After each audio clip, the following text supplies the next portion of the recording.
हम आईफोन 13 लेने के कारण श्रीराम मोबाइल शॉप पे आते हैं और श्रीराम मोबाइल शॉप पे फोन ही नहीं मिलता है और फिर ढूंढते ढूंढते आ जाते फोन वाले के पास और फोन वाले के पास भी फोन नहीं मिलता है। फिर वापस आते समय क्षेत्रजी रोकने के कारण से हमको 50 किलोमीटर दूर घूम के आना पड़ता है। हे गाइस, मैं हूं नबू मेड़ा और स्वागत है आपका मेरे छोटे से मिनी ब्लॉग वीडियो में। आज तो हम सेठ के घर से बाइक चोरी करके निकल पड़ते सीधे गारियाधार की ओर और कुछ समय के पश्चात हम पहुंच जाते सरमड़ा और सरमड़ा आके देखा तो क्षेत्रजी बहुत भर के ऊपर जा रही है और फिर हम ऐसी जगह फंसते जहाँ की यमराज का भैंस हमको लेने आ जाता है। कुछ समय के पश्चात हम पहुंच जाते फाइनली गारियाधार और फिर आ जाते पुजारा शॉप और पुजारा शॉप पे भी फोन नहीं मिलता है। फिर आ जाते फोन वाले के पास और फोन वाले के पास भी नहीं मिलता है और कहीं जगह नहीं मिलने के कारण हम आ जाते वापस Shriram mobile shop. Shriram mobile shop पे आके पूछने के कारण आईफोन 13 नहीं मिलता है तो हमको और आईफोन 13 नहीं मिलने के कारण हमको लेना पड़ता है Vivo V70 और Vivo V70 लेने के कारण से भाई के साथ श्रीराम मोबाइल शॉप के ओनर वीडियो बनाते हैं। મિત્રો કમલેશભાઈ મોટા બોમોદરાથી વિવો નો ફોન લેવા માટે આવ્યા છે।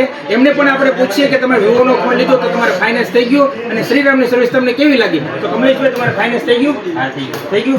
તમને શ્રીરામની સર્વિસ કેવી લાગી? બહુ સારી લાગી। તો તમે શું કહેશો? શ્રીરામ દુકાને આવજો। તો મિત્રો અમારા કસ્ટમર પણ કહે છે કે તમે ફોન લેવા માટે શ્રીરામમાં આવજો, તો રાહ જોવાની જરૂર નથી। તમને મનગમતો કોઈ પણ સ્માર્ટફોન લેવા માટે શ્રીરામ મોબાઈલ પધારો। જય શ્રીરામ મિત્રો।